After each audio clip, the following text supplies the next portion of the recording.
Hola, buenos días, buenas tardes, buenas noches, según corresponda. Soy el doctor Pérez Romero, en el cual lo que voy a hablar es del tratamiento de asma. Antes de empezar, le invito a visitar el blog de la terapia, www.terapiaintensivacrs.blogspot.com, donde van a encontrar las clases que vamos a ir subiendo, las clases pasadas también, las clases en vivos. Vamos a encontrar las guías que frecuentemente nos basamos para el tratamiento, para el seguimiento o el diagnóstico de las diferentes enfermedades. No solo van a encontrar lo que respecta a terapia intensiva, sino a las patologías también de urgencia de que uno va teniendo. Hay una parte en el cual tenemos que es de ecografía, donde se pueden encontrar casos clínicos para ir resolviendo, e imágenes también. Una vez hecho el anuncio, esto vemos que siempre para hablar de una enfermedad hay que definirla para entender y comprender de qué se trata y hablar todo el mismo idioma. Donde la guía GINA 2019 la definen como una enfermedad inflamatoria crónica de la vía aérea respiratoria que va a cursar con un cuadro de hiperrespuesta bronquial, obstrucción variable al flujo aéreo, que esta obstrucción variable puede ser un variable total o parcial y que es reversible, ¿sí? Una vez que tenemos esto, sabemos que la patogenia de por qué se da esa obstrucción variable al flujo aéreo se da por una contracción del músculo liso bronquial, por la presencia de edema, y va a haber una hipersecreción de las mucosas, que todo esto va a llevar a cambio estructural de la vía aérea. Y siempre va a haber factores precipitantes, tanto cuando uno tiene el diagnóstico ya de asma, que va a precipitar una crisis asmática, o va a llevar a la sospecha diagnóstica para poder luego hacer la confirmación mediante los estudios complementarios.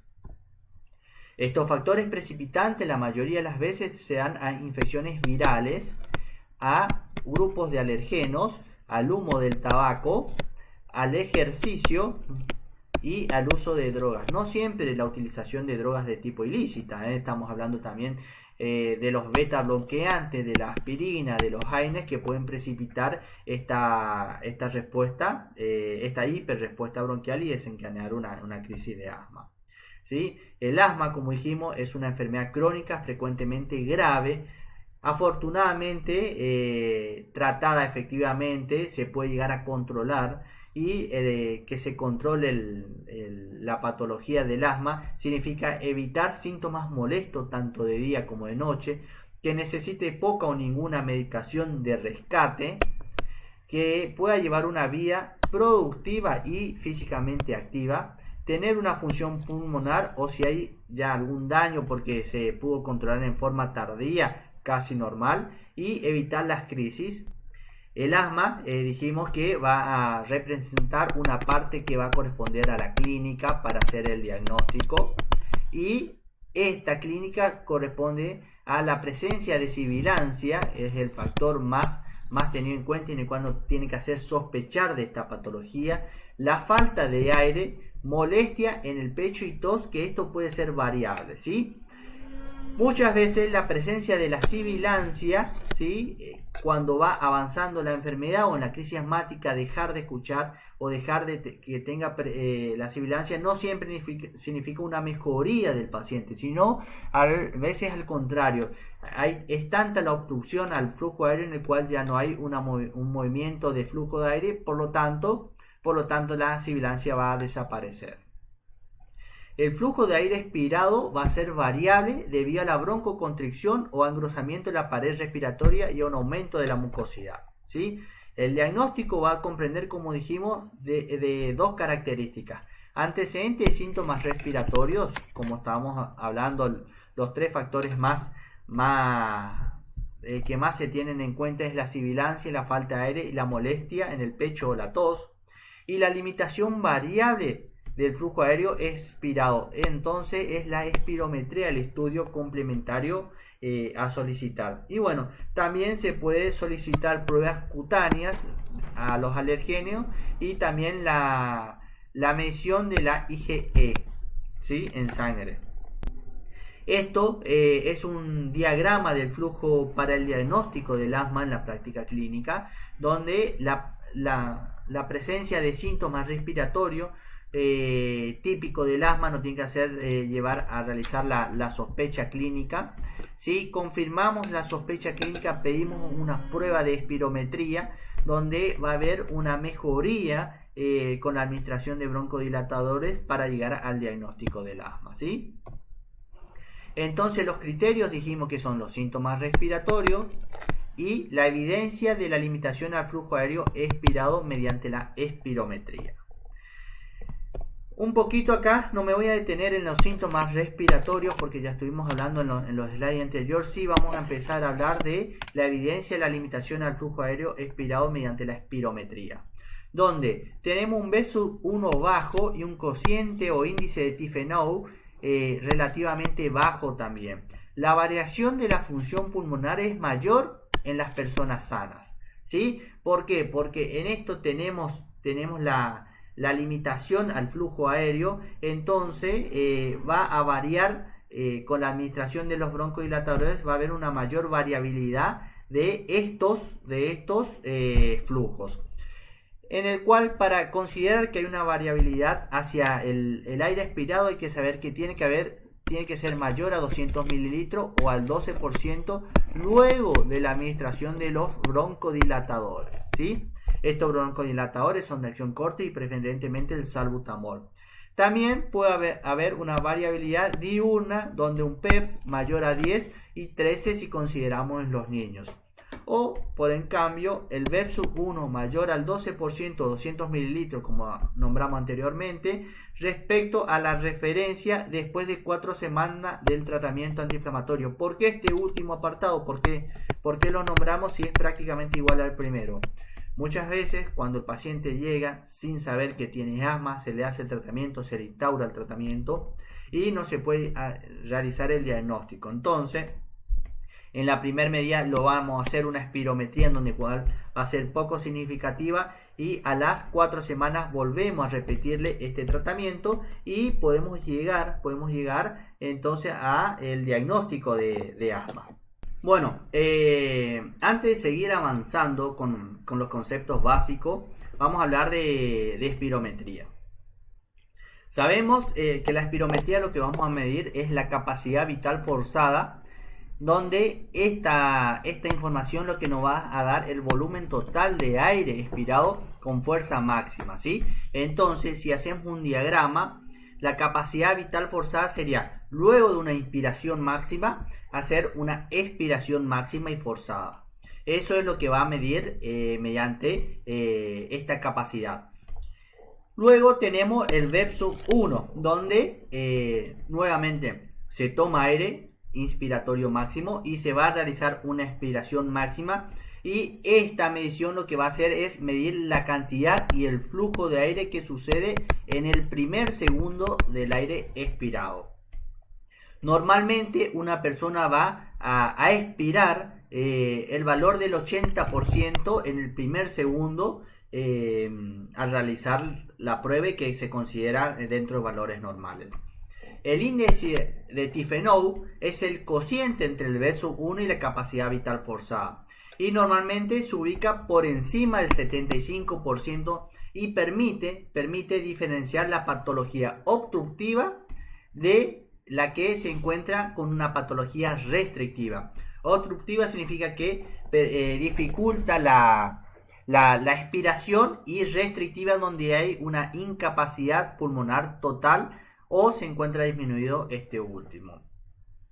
El índice 2575, el BEP 2575, va a medir lo que se expira entre el 25 al 75% del aire expirado, y lo que nos va a indicar una disminución de esto, una obstrucción de la pequeña vía aérea, ¿sí? Por lo tanto, analizando estos patrones que estuve nombrando anteriormente, vamos a tener que son patrones obstructivos y patrones restrictivos, donde los patrones obstructivos tiene una disminución del BEP-1 y el índice de Tifenau. ¿Por qué? Porque los dos se encuentran disminuidos. Lo observamos sobre todo en patología asma, ESPOC, bronquiectasis y enfisema. Por cambio, el patrón restrictivo tiene una gran disminución de la capacidad vital forzada con leve disminución del BEP-1, el índice de Tifenau, normal o aumentado, ¿sí? Entonces, una vez que nombramos estos pequeños conceptos de espirometría, que hicimos el diagnóstico del asma, que vimos cuáles son los factores precipitantes, vamos a hablar del tratamiento. De esto no me voy a detener a hablar de cada droga en sí, de cada droga, el mecanismo de acción. Para eso ya hicimos otra clase del mismo, pero sí vamos a nombrar la escala, o hoy en día ya considerado el circuito de tratamiento del asma, ¿sí? ¿Qué es lo que dicen las guías del 2019 del GINA? Todo paciente debe tener corticoides inhalados y medicación de rescate, y el tratamiento de los factores que van a desencadenar esas crisis asmáticas o ese asma. Esto es lo que me refería anteriormente, en el cual ya no se considera tanto en sí una escalera en base al tratamiento, sino un circuito de diagnóstico donde vamos a evaluar el paciente. En esta evaluación vamos a confirmar el diagnóstico, vamos a tratar las comorbilidades, vamos a indicar las técnicas inhalatorias y objetivar la adherencia al tratamiento, ¿sí? Luego vamos a hacer el tratamiento de los factores de riesgo, tanto modificables como no, la estrategia no farmacológica, al evitar el ejercicio hasta siempre y cuando se pueda, la educación y formar las habilidades para el correcto manejo del asma, y luego sobre las exacerbaciones y los efectos secundarios que pueda acarrear cada crisis asmática en el tratamiento. Todo este circuito anteriormente lo tratamos como una escalera en el cual íbamos agregando medicación y no volvíamos hacia atrás. Hoy en día, como sabemos que el asma es una enfermedad reversible o parcialmente reversible, luego de un correcto control de esta patología, podemos retomar y volver hacia o disminuir la medicación. Esto es como se trataba con la escalera, ¿sí? En el cual vemos que vamos aumentando los fármacos, en el cual no está mal, pero siempre cuando nos encontramos, por ejemplo, en el paso 2 y vamos a indicar, ya sería un paso 3, vamos a avanzar en el tratamiento, luego de 4 semanas de tratamiento volver a reevaluar, como dijimos en el slide anterior, y así poder disminuir la medicación. Esta es una escala que se encuentra en el GINA 2019. Lo que quiero que se lleven acá son los diferentes pasos que en la siguiente slide voy a tratar cada uno. Otra cosa que quiero aclarar de este slide es la elección del tratamiento. En el paso 1 tenemos, como decía anteriormente, todo paciente debe estar tratado con corticoide inhalado y tener una medicación de rescate, ¿sí? Entonces en el paso 1 vamos a tener los corticoides y vamos a tener la medicación de rescate como el formoterol las veces que sea necesario, ¿sí? Si el paciente se encuentra en una crisis, podemos dar los corticoides inhalados y alguna medicación de tipo SABA como el salbutamol, o sea, un broncodilatador de acción corta. En el paso 2 ya encontramos nuevamente con los corticoides inhalados, pero este ya va a ser a dosis fijas diaria y puede estar asociado este corticoide inhalado con formoterol, o sea, un LABA. Sería un broncodilatador de acción prolongada. En el tercer paso, ¿sí? Vamos a aumentar la dosis del corticoide asociado a un LABA y además podemos agregar algún tipo de SABA para el diagnóstico, o sea, un broncodilatador de acción corta como rescate. En el paso 4 volvemos a aumentar el corticoide, vamos a asociar un LABA y también ya podemos asociar algún tipo de tiotropio o alguna otro tipo de medicación a largo plazo. Pero no me voy a explayar en esta diapositiva, vamos a ir avanzando. Entonces, como dijimos, la clasificación para poder llegar a un correcto control de esta enfermedad tenemos que es el asma intermitente leve, en el cual estos pacientes se van a caracterizar por tener los episodios de broncoespasmo, que son poco frecuentes, van a tener 2 veces por semana o menos, ¿sí? Y un ataque nocturno por mes. Entonces vamos a considerar que es intermitente leve, ¿sí? Cuando realizamos la espirometría, vamos a ver que el BEPS-1 muestra una cifra mayor al 80% y un pico flujo en los episodios muestra una disminución menor al 20% de las cifras habituales. Entonces este va a ser considerado como asma intermitente leve, que se consideraría en el paso 1, donde solo tenemos medicación de rescate. Ahora, no confundirse el intermitente leve con el persistente leve, donde en estos casos las crisis de broncoespasmo van a ser 2 veces por semana, pero no llegan a ser diario. Los ataques nocturnos van a ser más de 2 veces al mes, pero no todas las semanas, ¿sí? Estos ataques van a restringir la actividad habitual del paciente en forma leve. Entonces, es una pregunta de examen, un concepto en el cual ya cuando hay una disminución de la actividad que puede realizar el paciente, ya se considera como asma persistente.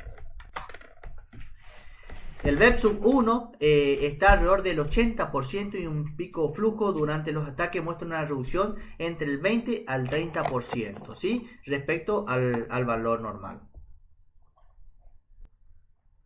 El otro apartado sería el asma persistente moderado, donde el paciente va a tener episodios diarios de broncoespasmos, va a tener episodios nocturnos más de 1 por semana, con una restricción moderada de su actividad cotidiana. El BEPS-1 ya se va a ubicar entre el 60 al 80% y el pico flujo durante el episodio muestra una disminución mayor al 30% de las necesidades basales del paciente. Y ya el severo tiene broncoespasmos prácticamente todo el tiempo. Hay una severa actividad, una severa limitación a la actividad física. Si consideramos la espirometría, el BEPS-1 va a estar menor al 60%, el pico flujo mayor al 30% la disminución en los ataques. Entonces la escala del tratamiento, o mejor dicho hoy en día el circuito de tratamiento, vamos a ver que el paso 1 de esa escala, ¿sí? Si volvemos atrás en la diapositiva nos encontraríamos a este nivel, ¿sí? El paso 1 va a corresponder al tratamiento controlado preferiblemente con corticoides y asociado a formoterol a dosis baja según la necesidad, o corticoides más un SABA para el tratamiento. En el caso de persistente leve, ¿sí? Ya tenemos la medicación, son corticoides más un SABA según necesidad, o un corticoide más formoterol, o sea un LABA a dosis baja según la necesidad, si fuera la indicación, ¿sí? El persistente moderado, recordar que en el persistente leve ya tenemos limitación de la actividad del paciente. El persistente moderado se va a caracterizar por el tratamiento de mantenimiento ya con los corticoides y broncodilatadores de acción prolongada, más dosis baja de broncodilatadores de acción corta según la necesidad, y también el tratamiento de la mantención y de rescate del formoterol y corticoide a dosis baja. Estos pacientes ya se pueden beneficiar con la asociación de algún tipo de moduladores de la respuesta inflamatoria. Y el persistente severo ya es donde el tratamiento preferido es el mantenimiento y el de rescate con corticoide y formoterol. A dosis baja se puede asociar también el tratamiento con SABA, ¿sí? Entonces, dijimos que en el persistente moderado hay drogas moduladoras que pueden estar recomendadas, como el Montelukast, un comprimido por las noches, ¿sí? El bromuro de hipertropio nocturno, ¿sí? Este muchas veces lo tratamos y lo vemos más en los pacientes EPOC, y el cromoglicato disódico también inhalatorio. Entonces, la pregunta o la recomendación que a partir del asma persistente moderados, tratar de compensar esa respuesta inflamatoria más allá del uso o la asociación con corticoides. Y el paciente que se encuentra con persistente severo, ya podemos acudir a los inmunosupresores como el metrotrexate o la azathoprima. El metrotrexate, tener cuidado, uno de los principales efecto adverso es la visitopenia que suele ocasionar con una plaquetopenia más una leucopenia en estos pacientes, ¿sí? Y también los pacientes con asma severo, en el cual no podemos tratar con los inmunosupresores, podemos ocurrir al omalizumab. Bueno, esto fue todo con respecto al tratamiento, del asma en consultorio. El tratamiento en las medidas de rescate vamos a ver en otro Power, y le invito a visitar, que se encuentran todos ellos en el blog de la terapia, www.terapiaintensiva.blogspot.com. Espero que le haya servido.